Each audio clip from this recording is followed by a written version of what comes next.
Welcome to my channel. आज की कहानी है मुझे इश्क हुआ तुमसे पार्ट 11। शौर्य मीटिंग रूम में बैठा एक बहुत ही इम्पोर्टेंट मीटिंग ले रहा था और वो अपनी मीटिंग में डूबा हुआ सा था। उसी के सामने मौजूद बिल्डिंग के टेरेस पर एक आदमी, जो देखने में इंडियन तो बिल्कुल भी नहीं लग रहा था, वो शौर्य पर गन ताने हुए बैठा हुआ था और उसका निशाना शौर्य पर था। वो शौर्य पर गन पॉइंट किए हुए ही था और किसी भी पल वो गोली चलाने ही वाला था। इस बात से टोटली अनजान शौर्य अपने क्लाइंट के साथ मीटिंग में बिजी था। किलर हेडफोन के जरिए किसी से बात करते हुए ही बोला, वो मेरे निशाने पर है, इतना क्या सोच रहा है, शूट कर दे। तो दूसरी तरफ से आवाज आई।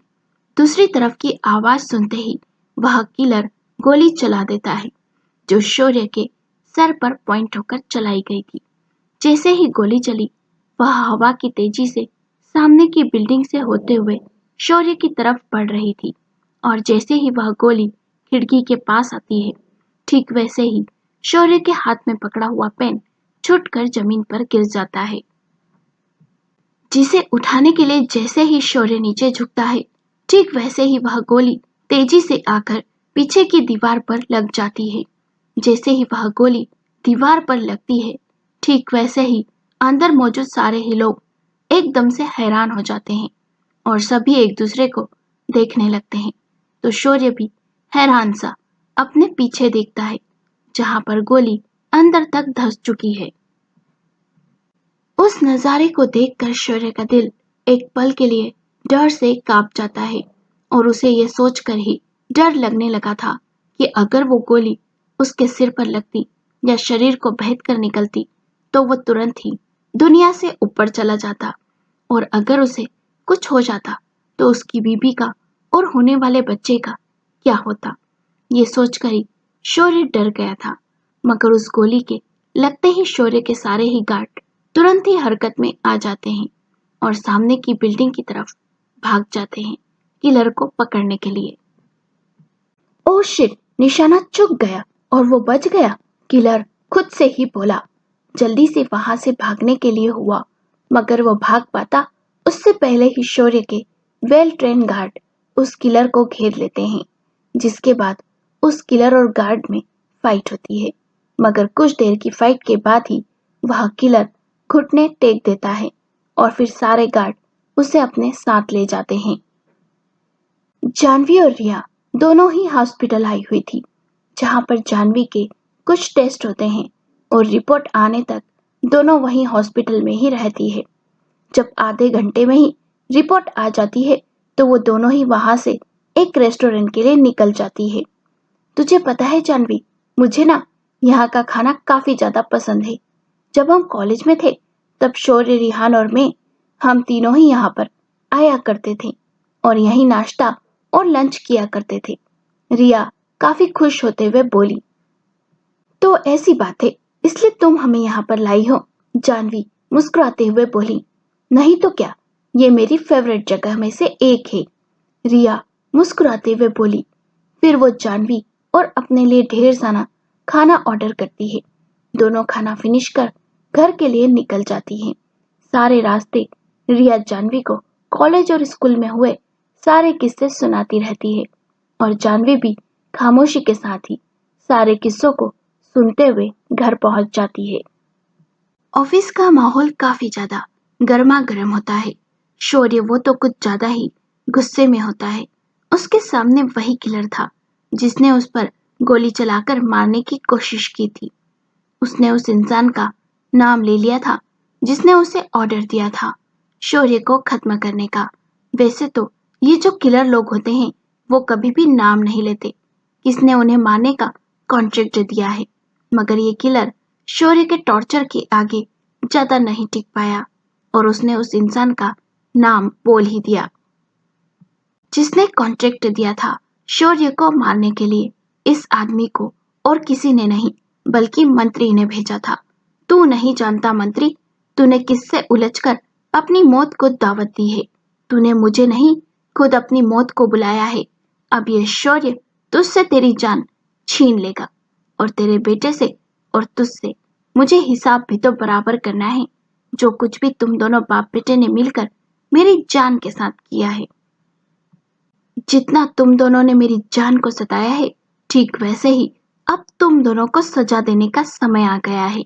शौर्य खुद से ही बोला और अपने मैनेजर की तरफ देखकर कुछ इशारा करता है, जिसे समझकर मैनेजर भी जल्दी से हाँ में सर हिलाकर वहां से चला जाता है। रात का समय।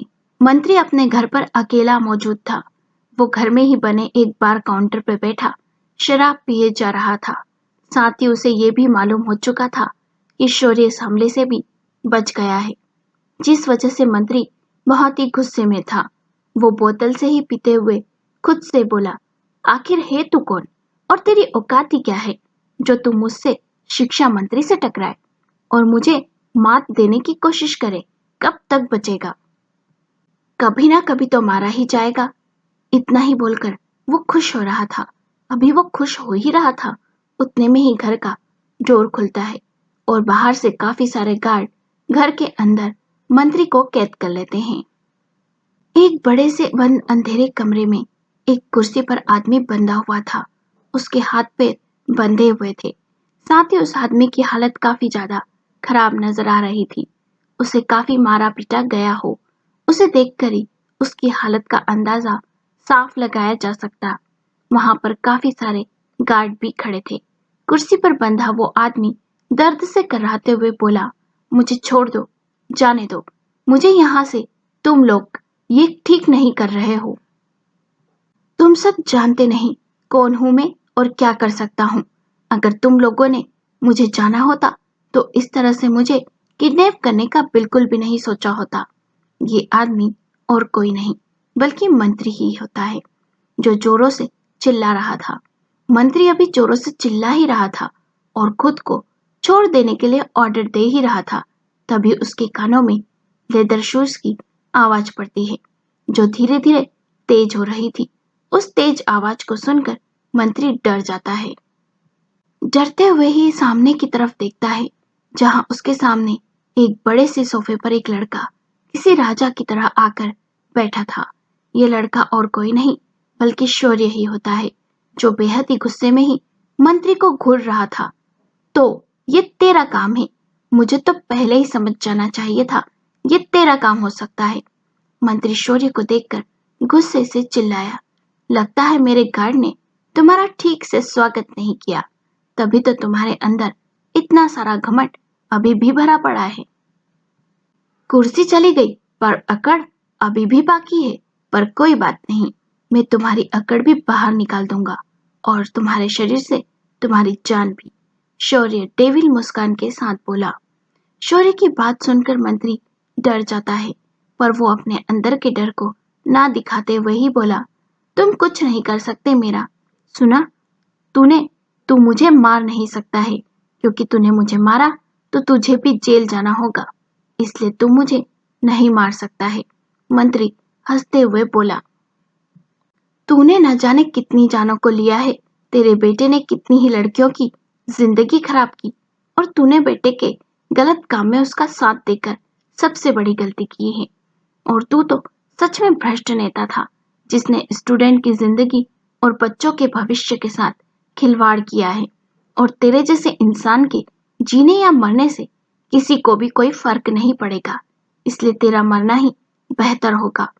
इतना बोल शौर्य अपने गार्ड की तरफ देखकर बोला, इसे तड़पा तड़पा कर मारना, जैसे इसने आज तक लोगों को मारा है, और जब मर जाए तो सड़क पर ले जाकर फेंक देना इसे। शौर्य अपनी खतरनाक आवाज में बोला, वहां से बाहर जाने लगता है। मंत्री डरते हुए ही चिल्लाया, नहीं, तू ऐसा नहीं कर सकता। अगर तूने मुझे मार दिया तो मेरा बेटा, वो तुझे और तेरे परिवार को दोनों को ही मार देगा। तू नहीं मार सकता मुझे। मंत्री जोर से चिल्लाते रहता है, मगर शौर्य वहां से चला जाता है, जिसके जाने के बाद गार्ड मंत्री को पीटने लगते हैं, जिस वजह से मंत्री की दर्द भरी चीखें वहां पर गूंज पड़ती है। कुछ ही देर में सब कुछ बंद सा हो जाता है। शायद गार्ड ने मंत्री को उसकी सही जगह पर पहुंचा दिया था। जानवी अपने कमरे की बालकनी पर खड़ी ऊपर आसमान में चमक रहे सितारे को देख रही थी। उसकी आंखें कुछ नम सी थी और होठों पर फीकी सी मुस्कान, जैसे वो उन चमक रहे सितारों से बातें कर रही हो, साथ में शिकायत भी। जानवी उन सितारों को देखते हुए वापस से बोली, काश आप दोनों जिंदा होते माँ पापा, तो देख पाते आपकी जानवी अपनी शादीशुदा जिंदगी में कितनी ज्यादा खुश है। और सिर्फ खुशी नहीं, वो काफी ज्यादा खुश है। और आपको पता है माँ पापा, अब आपकी जानवी खुद माँ बनने वाली है और बहुत ही जल्द एक नन्ही सी जान इस घर में आने वाली है। अगर आप दोनों होते तो कितना अच्छा होता ना। ये बोलते हुए ही वो रो पड़ती है। जानवी अभी रो ही रही होती है, तभी एक हवा का तेज झोंका उसे छू कर गुजरता है, जैसे वो कोई झोंका ना होकर उसके मम्मी पापा ही हो, जो हवा के रूप में आकर उसे अपना प्यार और आशीर्वाद दे गए हों, जिसे महसूस कर उसके होठों पर मुस्कान आ जाती है। तभी एक गर्म हाथों की छुअन और मजबूत बाह उसे अपनी कमर पर महसूस होती है, जैसे किसी ने उसे पीछे से अपनी बाहों में भर रखा होगा। उस मजबूत पकड़ को, उस एहसास को जानवी काफी अच्छी तरह से जानती थी, जिस वजह से वो उस हाथ पर अपने हाथों को रखकर प्यार से बोली, आप आ गए शौर्य जी। तुम मुझे काफी अच्छे तरह से जानती हो जान, और मेरी छुअन को भी, तभी तो तुमने बिना देखे ही मुझे पहचान लिया। शौर्य अपनी चीन जानवी के कंधे पर रखकर मुस्कुराते हुए बोला। जानवी एक पल के लिए खुद को भूल सकती है शौर्य जी, मगर वो आपको नहीं भूल सकती है। आपकी जानवी हजारों की भीड़ में भी आपको पहचान सकती है। जानवी पीछे पलटकर शौर्य के सीने से अपना स्वर छुपाकर बोली, ओह, तो ऐसी बात है। मेरी जान मुझे हजारों की भीड़ में भी पहचान सकती है, और मैं भी अपनी इस प्यारी सी और क्यूट सी बीबी को लाखों की भीड़ में ढूंढ सकता हूँ। शौर्य जानवी के बालों पर किस कर बोला और उसे अपनी गोद में उठाकर कमरे में ले जाता है। अच्छा, एक बात बताओ, तुम्हारी इन सुंदर सी आंखों में ये आंसू कैसे? शौर्य जानवी को बेड पर बिठाते हुए बोला। नहीं, मैं नहीं रोई, जानवी नजरें चुराते हुए बोली। अच्छा, तो तुम सच बोल रही हो? शौर्य ध्यान से जानवी के चेहरे को देखकर बोला। शौर्य की बात सुनकर जानवी की आंखें वापस से नम हो जाती है और वो अपनी नम आंखों से शौर्य को देखते हुए बोली, माँ पापा की याद आ रही है। इतना बोलकर वह शौर्य के सीने से लग जाती है। मुझे सच में बहुत याद आ रही है माँ पापा की। क्या तुम्हें भी याद आती है अपने माँ पापा की? जानवी रोते हुए ही बोली। मैंने अपने मॉम डैड के कातिलों से बदला ले लिया है जान, और तुम्हारे मॉम डैड के कातिलों में से एक गया और अब बस एक ही बचा है। उसकी जान भी कुछ दिनों में चली जाएगी, मगर उसे और कोई नहीं, तुम खुद अपने हाथों से मारोगी। शौर्य जानवी को बाहों में भरकर उसे शांत करवाते हुए बोला। कौन मारा गया? जानवी हैरानी से बोली। मंत्री, वो मारा गया। क्या? जानवी हैरानी से आंखें बड़ी कर बोली। जानवी शौर्य की बात सुनकर काफी ज्यादा हैरान हो जाती है और उसे यकीन ही नहीं होता कि मंत्री मारा गया, जिस वजह से वो हैरान नजरों के साथ ही शौर्य को देखकर बोली, क्या मंत्री मारा गया? कैसे, कब और किसने मारा? जानवी बोली, मेरे आदमियों ने मारा। मैंने उसका सारा काला चिट्ठा खोलकर सबके सामने ला दिया, जिस कारण वो मेरा दुश्मन बन बैठा और उसने मुझे मारने की कोशिश की, जिस वजह से मैंने उसे किडनैप किया। शौर्य सारी बात जानवी को बता देता है, जिसे सुनकर जानवी शौर्य के गले लग बोली, आपने ये हमारे लिए किया? नहीं जान, ये मैंने मेरे लिए किया, क्योंकि मुझे अब हमारी लव लाइफ में किसी भी विलेन की एंट्री नहीं चाहिए, खासकर तब जब हम पेरेंट्स बनने वाले हों। मुझे हमारी लाइफ में सब कुछ नॉर्मल और शांति के साथ चाहिए। शौर्य जानवी से बोला। अगर वो मंत्री मर गया तो उसका बेटा अरुण, वो जरूर बदला लेने आएगा, और अगर उसने मुझे देख लिया तो वो मुझे अपने साथ ले जाएगा। मुझे आपके पास आपकी बाहों में रहना है शौर्य जी, मुझे उस हैवान के साथ नहीं जाना है। जानवी डरते हुए बोली। भरोसा है मुझ पर? शौर्य जानवी को शांत करते हुए बोला। खुद से ज्यादा। जानवी आंखें बंद कर बोली। तो बस सब कुछ मुझ पर छोड़ दो, मैं सब कुछ संभाल लूंगा। उस अरुण को भी और तुम्हारे मॉम डैड के कातिल को भी। इतना बोलकर शौर्य शांत हो जाता है। दूसरी तरफ मुंबई में अरुण अपने बड़े से घर में अपनी नई गर्लफ्रेंड के साथ आराम से सोया हुआ था और दोनों ही एक दूसरे को बाहों में भरे सोए हुए थे। अभी अरुण आराम से चैन की नींद सो ही रहा था, उतने में ही मोबाइल बजने लगता है, जिसकी आवाज से अरुण की नींद टूट जाती है और वो कॉल पिक कर कान में लगा लेता है। सर जल्दी से इंडिया आ जाइए, किसी ने आपके पिता का खून कर दिया है। जैसे ही ये आवाज अरुण के कानों में पड़ती है, ठीक वैसे ही अरुण की नींद एकदम से गायब हो जाती है और वह झट से बेड पर ही उठकर बैठ जाता है और हैरानी के साथ एक बार मोबाइल कान से अलग कर नंबर देखता है। कैसा मजाक है ये, अरुण गुस्से में चिल्लाया। सर ये मजाक नहीं, हकीकत है। अगर यकीन नहीं तो न्यूज देख लो। दूसरी तरफ से आवाज आती है और कॉल कट हो जाता है। अरुण जल्दी से न्यूज चेक करता है और जैसे ही वो न्यूज देखता है, गुस्से में मोबाइल ही दीवार पर फेंक देता है।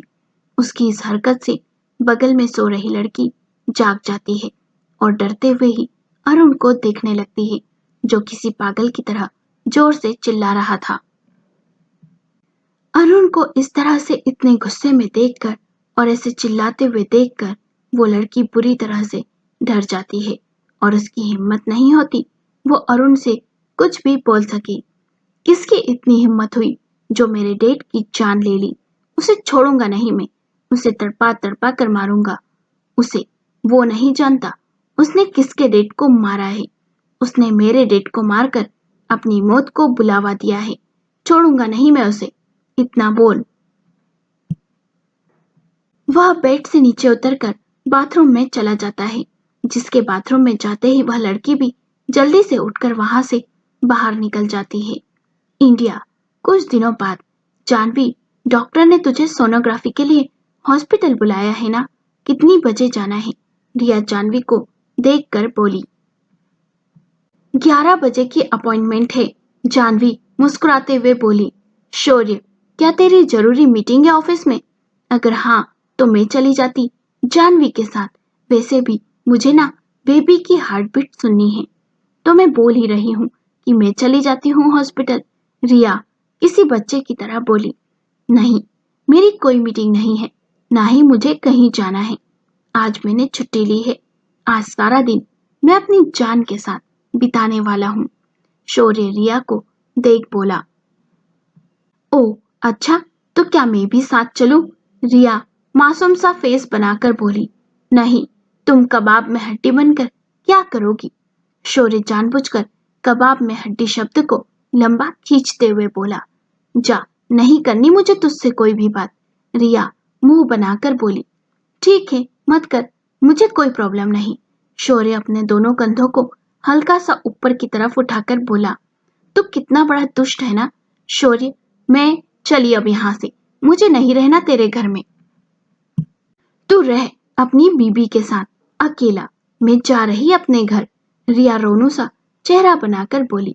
तू क्या देख रहा है सबका चेहरा? चल मेरे साथ बैग पैक कर, हम अभी जा रहे हैं यहाँ से। रिया जमीन पर पैर पटक कर बोली। जैसे ही वहां से जाने को होती है, शौर्य उसका एक हाथ पकड़कर उसे अपनी तरफ खींच लेता है, जिसके ऐसा करने पर रिया सीधे शौर्य के सीने से जा लगती है। शौर्य भी रिया को अपनी बाहों में भरकर हंसते हुए बोला। तेरी बच्चों वाली हरकत अभी तक गई नहीं ना? क्या तू भूल गई? अब तो बड़ी हो गई है और तेरी शादी हो गई है। तुझे तो थोड़ी बड़ी वाली हरकत करनी चाहिए ना, इस तरह छोटे बच्चों वाली। छोड़, मुझे नहीं करनी तुझसे कोई भी बात। आज से हमारी दोस्ती खत्म, हमारा दोस्त वाला सारा रिश्ता खत्म, सब कुछ खत्म। रिया रोते हुए बोली। इतनी सी बात के लिए भला कोई रोता है क्या? शौर्य हैरानी से रिया को खुद से दूर कर बोला। हाँ, तो मुझे भी बेबी को देखना है, उसकी हार्ट बीट सुननी है, मुझे भी साथ चलना है। वो तुम दोनों का अकेला बेबी है क्या? मैं भी तो उसकी बुआ और मासी दोनों हूँ। मेरा तो डबल हक बनता है उस पर। तुम मुझे ले जाने से मना कर रहे हो। जाओ, मैं नहीं बन रही कबाब में हड्डी और ना ही कर रही तुझसे बात। रिया अपने सारे आंसुओं को साफ कर बोली। बेबी, क्या तुम भी ऐसे बच्चों की तरह रो रही हो? चलो, हम चलते हैं ना कहीं बाहर घूमने के लिए। तुम्हें बीच पर जाना पसंद है ना? चलो, हम बीच पर चलते हैं। हम वहां पर समुद्र की लहरों को देखेंगे, काफी सारी मस्ती भी करेंगे। तुम बोलो तो कैंप फायर भी करेंगे और हम टेंट का सामान भी लेकर चलते हैं। आज रात हम वहीं पर अपना डेरा डाल लेंगे और वहीं पर फिश पकाकर खाएंगे, वो भी तुम्हारी फेवरेट वाली। रिहान रिया को मनाने के इरादे से बोला। ठीक है, चलो चलते हैं। रिया भी मुंह बनाकर बोली। वो घर से बाहर जाने लगती है। जिसे इसे जाते देखकर शौर्य बोला, क्या मुझे भी साथ लेकर चलोगी? नहीं, मुझे कबाब में हड्डी पसंद नहीं, रिया मुंह बनाकर बोली और वहां से बाहर निकल जाती है। मगर उन दोनों की बात सुनकर जानवी हल्का सा हंस पड़ती है और शौर्य भी मुंह बनाकर हंस पड़ता है। आप दोनों क्या ऐसे ही लड़ते झगड़ते रहते हो? जानवी हंसते हुए बोली। हाँ, समझ जाओ। वैसे ये तो डेमो भी नहीं है। जब हम स्कूल में थे तब रोज लड़ाई झगड़े होते रहते थे, किसी न किसी बात को लेकर। मगर सबसे अच्छी बात तो ये थी, हम लड़ने के बाद वापस से पहले की तरह बात भी करने लगते। और जब मेरे मॉम डैड मुझे छोड़कर गए तब मेरे दोनों दोस्तों ने ही मुझे संभाला और हिम्मत दी। मैं अपने दोनों दोस्तों से काफी ज्यादा प्यार करता हूँ और वो दोनों भी मुझे उतना ही प्यार करते हैं। शौर्य थोड़ी भारी आवाज में बोला। शौर्य और जानवी दोनों ही हॉस्पिटल आते हैं। वहां पर जानवी की सोनोग्राफी होती है। जानवी के सारे टेस्ट के बाद वो दोनों हॉस्पिटल से निकलकर एक रेस्टोरेंट पहुंच जाते हैं। एक बड़े से लग्जरियस रूम में आ जाते हैं जो हमेशा ही शौर्य के लिए रिजर्व रहता है। तुम क्या ऑर्डर करना चाहती हो? कहकर शौर्य मेनू कार्ड जानवी की तरफ बढ़ाते हुए बोला। मुझे खाने का ज्यादा नॉलेज नहीं है। घर पर तो हमेशा हम नॉर्मली खाना बनाया करते थे, जैसे सब्जी चावल रोटी। कभी कोई त्योहार में कुछ स्पेशल। इसलिए मुझे नहीं पता कौन सा खाना कैसा होता है और किसका टेस्ट क्या है। मैं आपकी तरह अमीर नहीं थी जो मुझे ज्यादा बाहर के खाने का नॉलेज हो। जानवी मुस्कुराते हुए बोली। अच्छा ठीक है, चलो मैं ही ऑर्डर कर देता हूँ जान। मगर एक बात बताओ, खाने में अमीर और गरीब से क्या मतलब? खाना तो खाना ही होता है ना। हाँ, वो बात अलग है। जहाँ कुछ लोग नॉर्मल खाना खाते हैं तो कुछ ऐसे होटल या रेस्टोरेंट में, मगर वो सब भी खाना ही खाते हैं। शौर्य मुस्कुराते हुए ही बोला। वो वेटर को काफी सारा खाना लाने के लिए बोल देता है। जब उनका ऑर्डर आता है तो जानवी इतना सारा खाना देखकर हैरान हो जाती है। इतना सारा, इतना तो आप और मैं, हम दोनों मिलकर भी खत्म नहीं कर पाएंगे। आपने इतना सारा खाना क्यों ऑर्डर किया? जानवी शौर्य से बोली। तुम्हें जो खाना है तुम खाओ और इसकी फिक्र मत करो। इतना बोल शौर्य खाने का एक बाइट जानवी को खिलाता है और दोनों ऐसे ही साथ में खाना फिनिश करते हैं। दूसरी तरफ बारिश वाला मौसम था। बीच पर काफी सारे कपल आए हुए थे क्योंकि इस समय में मौसम काफी ज्यादा सुहावना था। रिया और रिहान दोनों भी साथ में पानी में होते हैं। रिया ने स्विम सूट पहन रखा था, रिहान ने भी बीच के हिसाब से कपड़े पहने हुए थे और वो दोनों ही समुद्र में तैर रहे थे। उन्हीं के साथ बाकी और लोग भी पानी के अंदर ही तैर रहे होते हैं। Baby, thank you so much जो तुमने मुझे यहाँ पर लाए। मुझे यहाँ पर आकर सच में बहुत ही अच्छा लग रहा है। रिया रिहान के गले लगते हुए बोली। क्या तुझे यहाँ पर आकर अच्छा लग रहा है? रिहान प्यार से रिया को देखकर बोला। अच्छा नहीं, बहुत ज्यादा अच्छा लग रहा है। और अच्छा ही हुआ जो हम शौर्य को नहीं लाए, वरना तो खामखा कबाब में हड्डी बन जाता। रिया मुंह बनाकर बोली। अब बस हो गया बेबी, और कब तक ऐसे ही रहोगी? अब गुस्सा थूक भी दो और चलो हम चलकर कुछ खाते हैं। वैसे भी मुझे जोरों की भूख लग रही है। रिहान अपने पेट की तरफ इशारा कर बोला। हाँ, चलो चलते हैं। इतना बोलकर वो दोनों बीच के पास ही एक होटल में चले जाते हैं। दूसरी तरफ शौर्य और जानवी एक पार्क में बैठे हुए थे। दोनों वहां पर मौजूद बच्चों को देखकर मुस्कुरा रहे थे। वो इस बात से टोटली अनजान थे कि कोई था जो उनकी फोटो ले रहा था।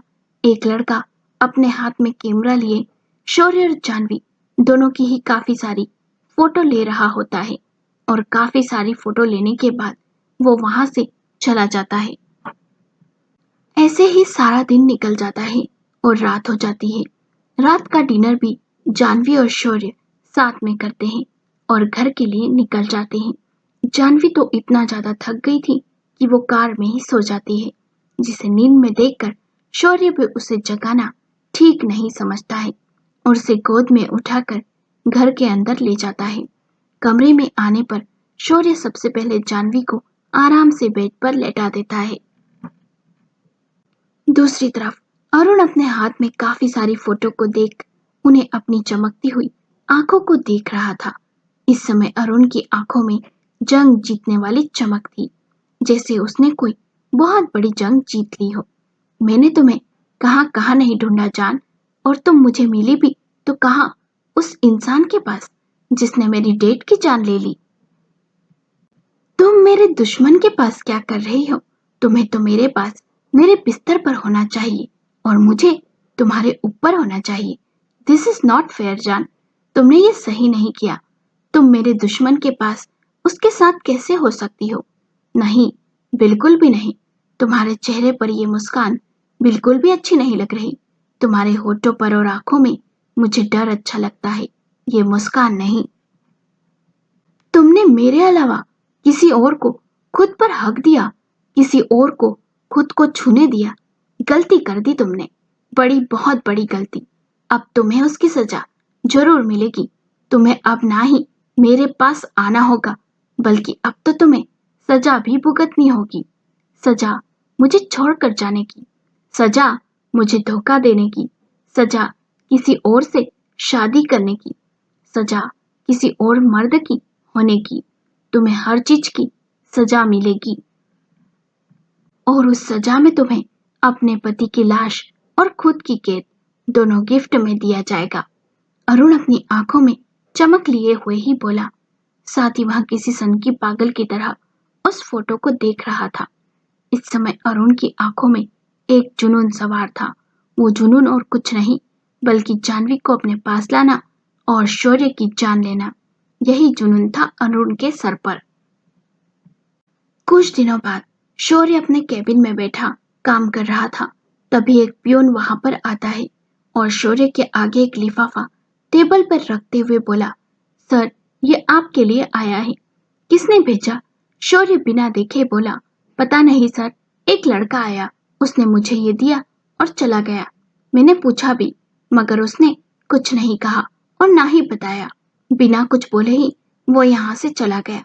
प्यून सच बताते हुए बोला, ठीक है, तुम जाओ, मैं बाद में देख लूंगा।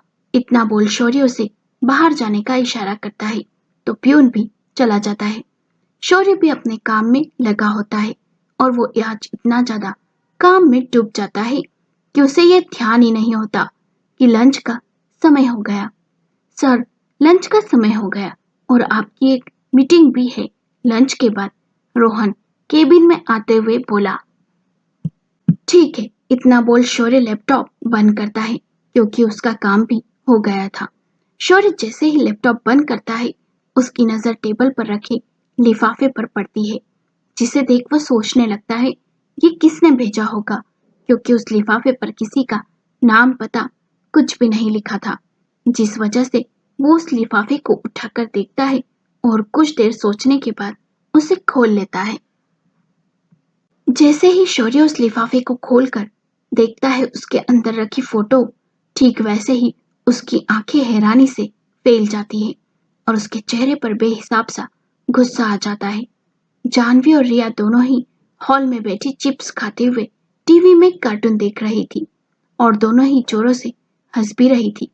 अब जानवी पहले से हल्की मोटी हो गई थी और उसका पेट भी हल्का सा बाहर की तरफ आ गया था, क्योंकि जानवी को प्रेगनेंसी को 4 महीने पूरे हो चुके थे, जिस वजह से जानवी का थोड़ा सा पेट नजर आने लगा था। वो दोनों लड़कियां भी हंसी रही होती है। उतने में ही एक मेड जानवी के पास आकर बोली, मैडम, आपके लिए कोई पार्सल आया है। पार्सल? मेरे लिए? किसने भेजा? जानवी हैरान से बोली, पता नहीं, किसने भेजा? उस गार्ड को दिया और चला गया। गार्ड ने पूछा भी तो कुछ नहीं बताया। इतना बोलकर वो वहां से चली जाती है। ओ पार्सल, कहीं तेरे किसी पुराने आशिक ने तो नहीं भेजा? रिया हंसते हुए बोली। क्या तुम भी ना यार, मेरा कोई आशिक नहीं और ना ही कभी कोई बॉयफ्रेंड बना। मैंने बस एक ही इंसान से प्यार किया, वो भी शौर्य जी। शौर्य जी के अलावा तो हम किसी के बारे में सोच भी नहीं सकते हैं। हम बेहद प्यार करते हैं अपने शौर्य जी से, जानवी रिया को देखकर बोली। वो तो मुझे पता है जाने मन, कुछ नया बता जो मैं जानती ना हूँ। इतना बोलकर रिया उस पार्सल को उठाती है और उसे खोलने लगती है। पार्सल को खोलते ही दोनों की आंखें हैरानी से फैल जाती है और रिया अचानक से चीख पड़ती है। जानवी, तूने ये क्या किया? आखिर उस पार्सल में ऐसा क्या था? आगे क्या होगा? अरुण अपना बदला कैसे लेगा? क्या वो जानवी को हासिल कर पाएगा? देखिए कहानी के अगले भाग में।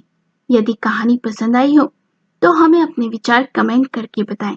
वीडियो को लाइक करें, शेयर करें और चैनल को सब्सक्राइब करें। और हाँ, कमेंट जरूर करें अगर कहानी का अगला भाग देखना चाहते हैं तो।